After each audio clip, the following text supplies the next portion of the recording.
En el nombre del Padre, y del Hijo, y del Espíritu Santo. Amén. Ave María Purísima, sin pecado concebida. Queridos amigos, continuamos con nuestros temas de fe católica, este programa de la tele en el que abordamos las principales verdades de la fe cristiana, aprovechando el libro Síntesis de Fe Católica que se encuentra en el sitio web del Opus Dei. La semana pasada comenzamos a hablar sobre la ley, la conciencia. Cuando hablamos de la ley, hablamos de la ley eterna, de la ley natural, de la ley moral, de la ley divino-positiva, de la ley de los países, ¿no? Y todo esto, igual que el tema que veremos hoy, que es el sujeto moral, la moralidad de los actos humanos, está vinculado con la parte de la teología que se llama la teología moral. La teología moral es la parte de la teología que estudia los actos humanos. La teología moral es como una brújula, porque justamente nos ayuda a ver si ese acto es bueno o malo, si ese acto suma o resta, si ese acto nos ayuda a ir a Dios o nos aleja de Él. Por eso es tan importante la teología moral. Podríamos decir que la teología moral de alguna manera se resume en su esencia en los 10 mandamientos, ¿no? Que son justamente las avenidas para ir al cielo, ¿no? Que además se pueden sintetizar, como dijo nuestro Señor, en amar a Dios sobre todas las cosas y al prójimo como a nosotros mismos, ¿no? Bueno, hoy comenzaremos entonces a hablar de el acto moral, y comenzaremos hablando un poco de las pasiones, ¿no? Las pasiones. Uno dice, bueno, ¿cuál es tu pasión, ¿no? O sea, no se refiere a la pasión que uno puede tener por el fútbol, por ejemplo, una verdadera pasión, ¿no? Sino que justamente las pasiones que están vinculadas mucho a los sentimientos, es lo que nos da una orientación para obrar de una manera o de otra, ¿no? Las pasiones, ya veremos, hay que formarlas, hay que educarlas. Uno no puede vivir apasionadamente, sino que muchas veces tiene que moderarse. Ya vamos a ver que las pasiones pueden ser buenas o malas, depende los actos que acompañan, ¿no? Porque ser apasionadamente generoso, bueno, caritativo, ¿no? En fin, otra cosa es ser apasionadamente beligerante o apasionadamente malhumorado, ¿no? Entonces, pero en fin, las pasiones es algo que todos padecemos, todos hemos tenido momentos así de enojo, quizá ante una reacción porque nos han tratado mal y nos enojamos, o la pasión, por ejemplo, de la tristeza o el desconcierto ante el fallecimiento inesperado de un ser querido, ¿no? O quizá nos puede surgir como la tentación, la pasión de la envidia al ver, ¿no?, el progreso de algunas personas o algún objeto valioso, ¿no? Bueno, estos fenómenos, que son las pasiones, que como te decía están vinculados a los sentimientos, son fenómenos anímicos que se producen sin muchas veces una decisión, sin una meditación, ¿no? No es algo pensado, la pasión irrumpe, ¿no? Es un acto libre, ya veremos la pasión, ¿no? Pero irrumpe, es muy diferente la pasión a algo que nosotros hemos pensado, hemos proyectado, hemos decidido, entonces luego lo hacemos, ¿no? Ejemplos.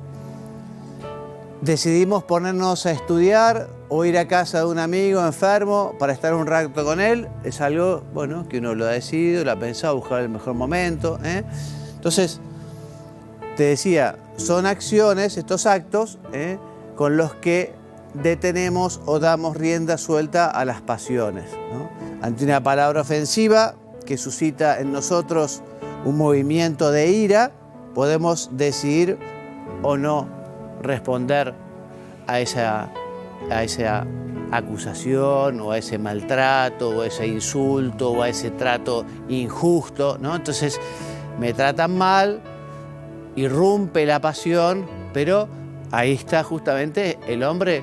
No se mueve solo por los instintos, no se mueve solo por los sentimientos o el corazón, sino que justamente aquello uno tiene que racionalizarlo, ¿no?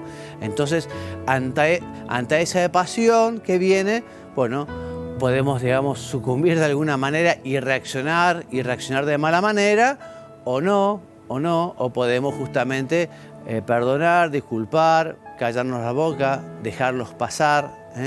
Por eso decimos que las acciones voluntarias son las que son objeto de valoración moral, ¿no? O sea, los actos humanos, llamamos actos humanos a los actos que se han realizado con libertad. Se pueden distinguir, por ejemplo, de los actos del hombre, que a veces se lo llaman, que son esos movimientos, no sé, como la circulación de la sangre o como, no sé, hacer la digestión. Bueno, eso es algo que uno no lo hace voluntariamente, los latidos del corazón, ¿no? Entonces, en cambio, para poder decir que un acto es moral, es un acto que es libre, un acto en el que hay una decisión, ¿no? Entonces, por eso los actos morales, digamos, pueden ser plausibles o pueden ser reprobables, pueden ser buenos o malos. Esto no quiere decir que los sentimientos o las pasiones sean actos involuntarios, son actos voluntarios en la vida cristiana, en la vida en general, ¿no? Entonces, ¿las pasiones son buenas o malas? Son buenas. Y bueno, depende cuál sea el acto, digamos, que nos lleve a la pasión. O sea, como te decía, ser apasionado porque uno es un iracundo que se enoja habitualmente y de modo fuerte y grave con los demás. Y bueno, esa pasión hay que sosegarla, ¿no? Esa pasión es una pasión negativa, ¿no? La pasión quizá por hacer el bien, por ser solidario, por tener amor a la verdad, amor a la justicia, ¿no? Eso es una pasión muy buena que ayuda a ser justamente mejor cristiano, ¿no? Por eso decimos, las pasiones sugieren una toma de posición y una línea de conducta. Por eso, ante una persona o cosa considerada como buena, surge una pasión positiva, que es la alegría, el entusiasmo, y esa sugiere justamente una toma de posición, una línea de acción positiva, ¿no? Alabar, acercarse a esa persona. En cambio, ante una persona o acontecimiento considerado como malo, y surge una pasión de signo negativo, ¿no? La tristeza, el enojo, que justamente lo que sugiere es una toma de posición, una línea de acción negativa, ¿no? El rechazo, la desaprobación, el disgusto, ¿no?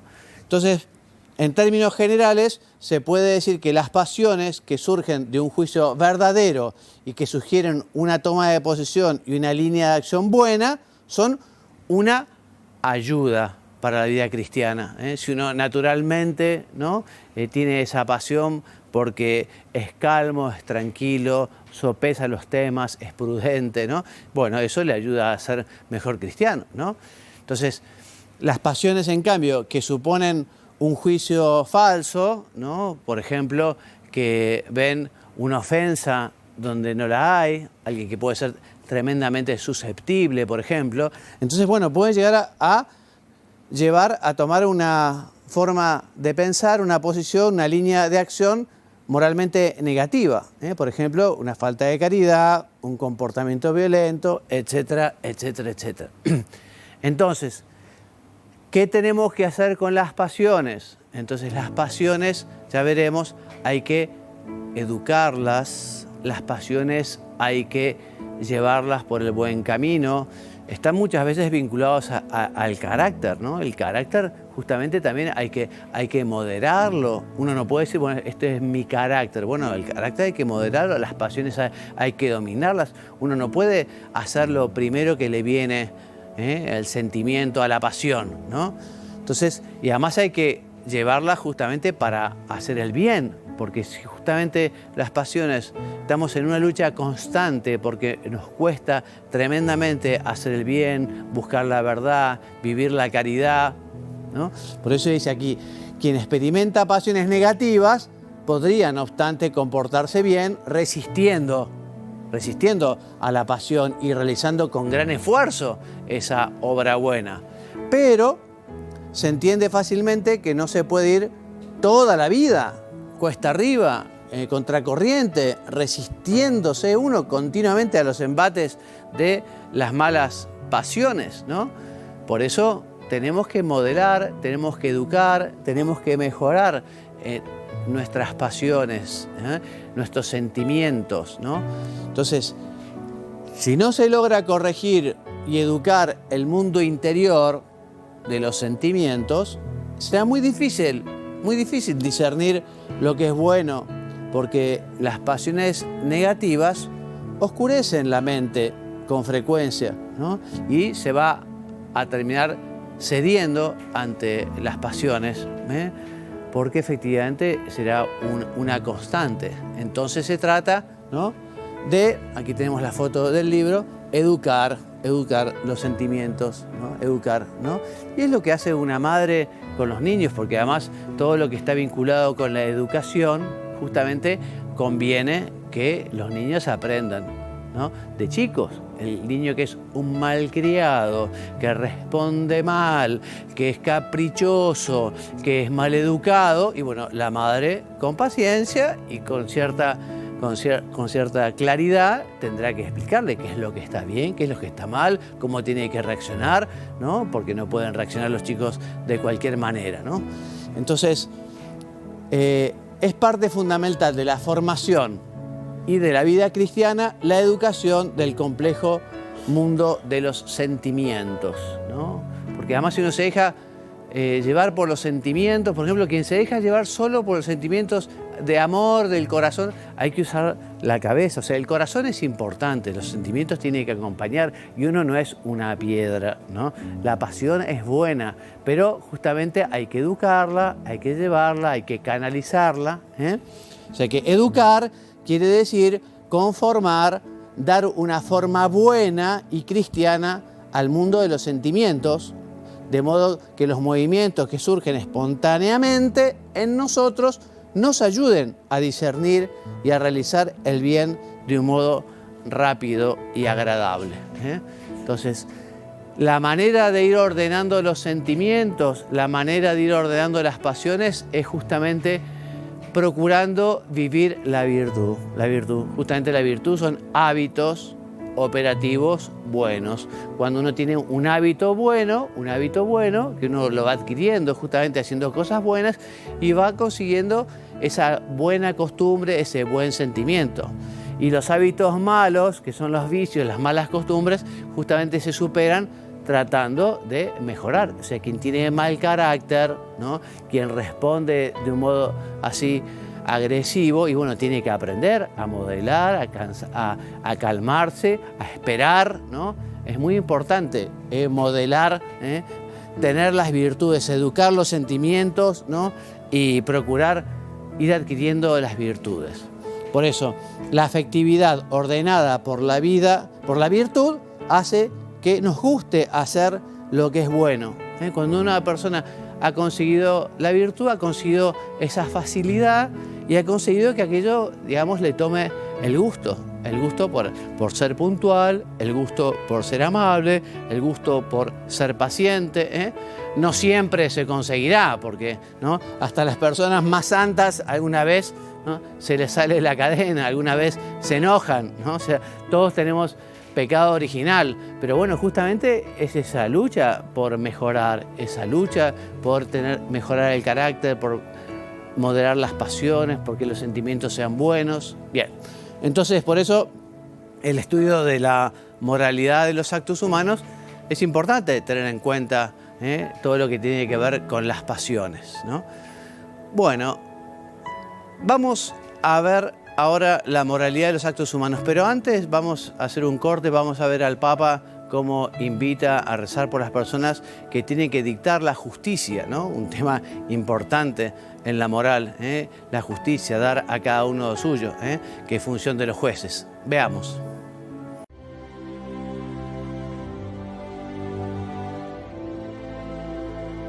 De los jueces dependen decisiones que influyen en los derechos y en los bienes de las personas. Su independencia les tiene que mantener alejados del favoritismo, de las presiones, las cuales pueden contaminar las decisiones que ellos tienen que tomar. Los jueces han de seguir el ejemplo de Jesús, que no negocia nunca la verdad. Recemos para que todos aquellos que administran la justicia obren con integridad y para que la injusticia que atraviesa el mundo no tenga la última palabra.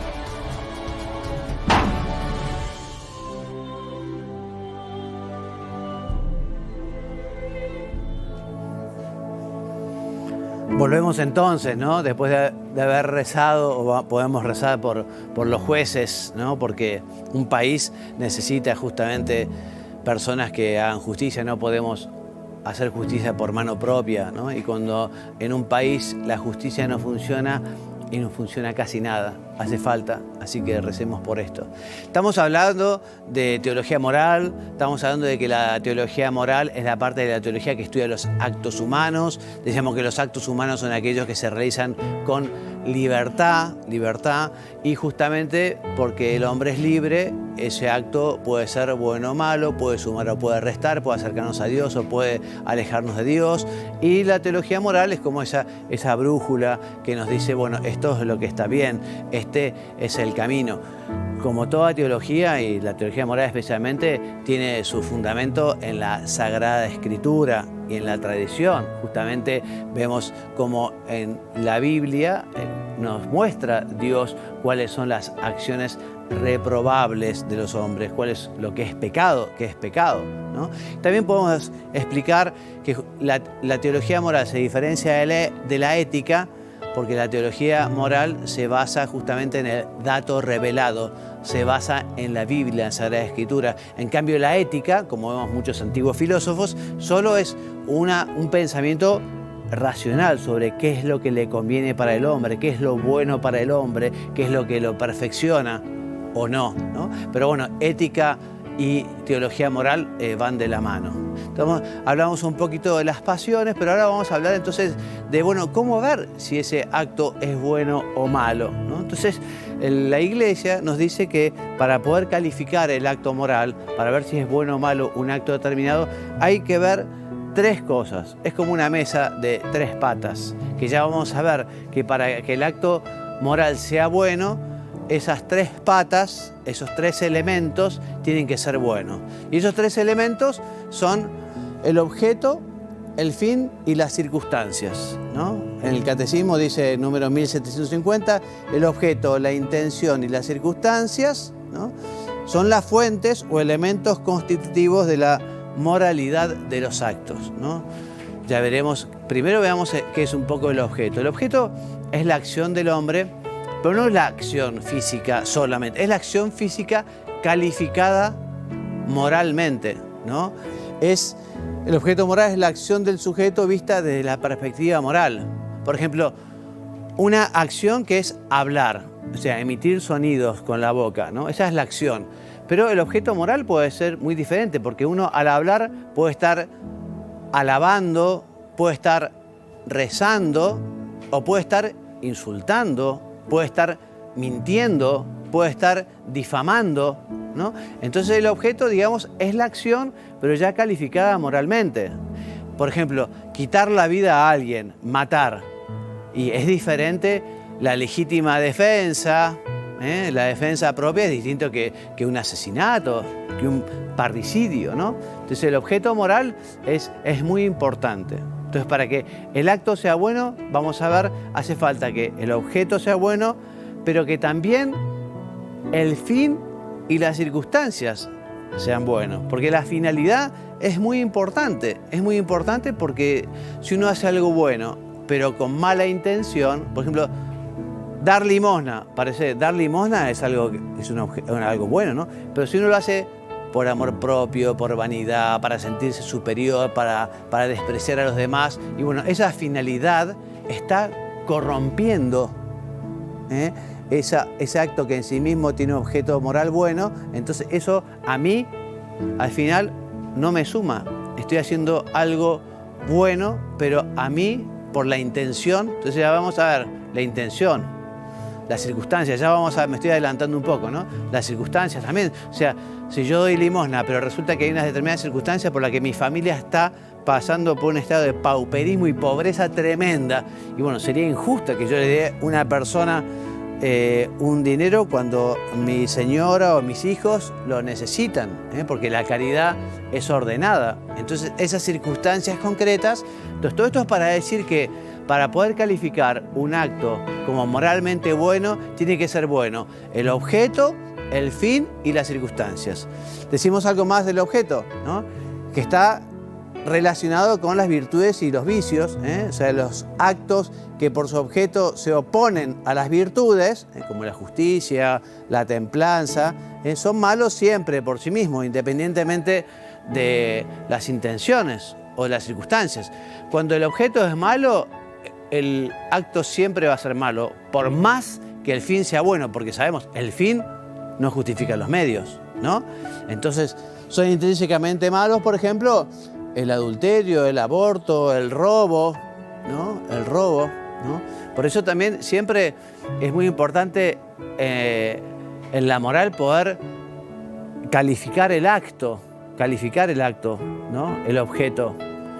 Por ejemplo, es muy distinto el soborno, el cohecho, pagar coima, es distinto a que uno sea extorsionado injustamente por un funcionario y nos pida un dinero que no tiene derecho para darme algo a lo que yo sí tengo derecho. Entonces, es distinto la extorsión, ¿no? Es distinta la extorsión del cohecho o de la coima, ¿no? Por eso es muy importante, hay que determinar cuál es el objeto moral de esa acción. Bueno, la intención. Entonces la intención es lo que habitualmente es el motivo por lo que uno realiza aquella acción, ¿no? O sea, en cada comportamiento hay un fin último querido por sí mismo, ¿no? Fin último, quizá lo hacemos por fines más particulares, pero también es muy importante que siempre lo hagamos por un fin importante. Por ejemplo, cuando hablamos de hacer las cosas con rectitud de intención, y bueno, hacerlo por amor a Dios, por amor al prójimo, por tener afán de servir, ¿no? Entonces uno tiene una intención recta y aquello es valedero. Si en cambio la intención es el amor propio, la vanidad, la vanagloria, y algo que puede ser objetivamente bueno, un objeto bueno, resulta que deja de ser bueno para nosotros. Entonces la intención, como te decía, como cualquier otro acto de voluntad, puede ser moralmente buena o mala. Si es buena, confirma e incluso puede aumentar la bondad de esa acción buena. Estoy diciendo algo que es más o menos indiferente o que es bueno. Ya, si tengo además esa buena intención, lo mejora. Pero en cambio, lo contrario, puede hacer que algo bueno lo haga injusto o, digamos, lo que nunca podrá ser la finalidad es hacer bueno lo que tiene un objeto malo. Por esto que te decía, ¿no? El fin no justifica los medios. El fin no justifica los medios. Por eso es muy importante tener la bendita costumbre en la vida espiritual de rectificar la intención. Yo esto lo quiero hacer por amor a Dios, por amor a los demás. Quizá uno puede entrarle un poquito de vanagloria o vanidad cuando a uno le salen las cosas bien. Pero bueno, uno rectifica también la intención, y decir, bueno, esto lo voy a hacer por este motivo fundamentalmente, ¿no? Si la intención es mala, puede confirmar o aumentar la malicia que el acto tiene en virtud de su objeto moral y podría también hacer malo un acto que te decía que tiene un objeto bueno. Por ejemplo, alguien que comienza a tratar con benevolencia, con cariño, con caridad a otra persona, pero la finalidad, el propósito es corromperla más adelante, ¿no? O extorsionarla o robarle, ¿no? Entonces es todo una gran mentira todo eso. Bueno, las circunstancias. Las circunstancias, entonces, digamos, son los elementos secundarios del acto moral, ¿no? Que también tienen mucho que ver, ¿no? Contribuyen a agravar o a disminuir la bondad o la malicia del acto, ¿no? Por ejemplo, uno dice, bueno, estar tomando sol en una reposera tranquilamente y descansando, ¿es bueno o malo? Y depende. Si es en horario de trabajo, y está pésimo. Si estás en vacaciones, ¿no? Y unas merecidas vacaciones, muy bien. Si tenés un examen el día siguiente y tenés que estar estudiando, no podés estar sentado en una reposera tomando sol tranquilamente, tenés que estar estudiando. Entonces, esas circunstancias son importantes, muy importantes. El objeto puede ser indiferente, estar sentado en una reposera tomando sol, y bueno, puede ser bueno o malo, depende de las circunstancias, bueno, del fin también que uno tenga, ¿no? Entonces, son importantes las circunstancias. Pueden también atenuar o aumentar la responsabilidad del que obra, como por ejemplo, actuar con miedo. Si uno está amenazado, ¿no? Y realiza una acción mala, pero debido justamente a esa amenaza. Y bueno, esas circunstancias atenuarán también la responsabilidad, ¿no? Entonces, las circunstancias no pueden hacer ni buena ni justa una acción que de suyo es mala. Hemos dicho, una acción que tiene un objeto malo, ni las circunstancias, ni la finalidad hacen bueno, ¿no? Robin Hood, robar está mal, ¿no? No, pero el robo a los ricos para darle a los pobres. Robar es un objeto malo, ¿eh? Aunque la finalidad sea ayudar a otros, ese no puede ser el medio, porque el fin no justifica los medios, ¿eh? Entonces, hay circunstancias incluso que pueden añadir una nueva razón de maldad a un acto, ¿eh? Por ejemplo, un acto impuro cometido por una persona que tiene el voto de castidad, ¿eh? Bueno, ha hecho un compromiso de vivir esa virtud y justamente esa circunstancia hace que aquel acto sea más grave, ¿no? Por eso también las circunstancias muchas veces hay que comentarlas en la confesión, porque esas circunstancias pueden estar agravando el pecado o disminuyendo, también puede ser, ¿no? Entonces, y con esto terminamos, ¿no? Se puede decir en síntesis que el acto moralmente bueno supone a la vez la bondad del objeto, la bondad del fin y la bondad de las circunstancias. O sea que objeto, fin y circunstancias tienen que ir de la mano para poder calificar de bueno un acto, ¿no? Quizás esto nunca lo habías pensado, pero inconscientemente uno también, ¿no? Dice, bueno, sí, esto está bien, pero ahora no puedo hacerlo, ahora no debo hacerlo, esto no corresponde, ¿no? Entonces, en fin, vos sabés que, lo decíamos la otra vez, ¿no?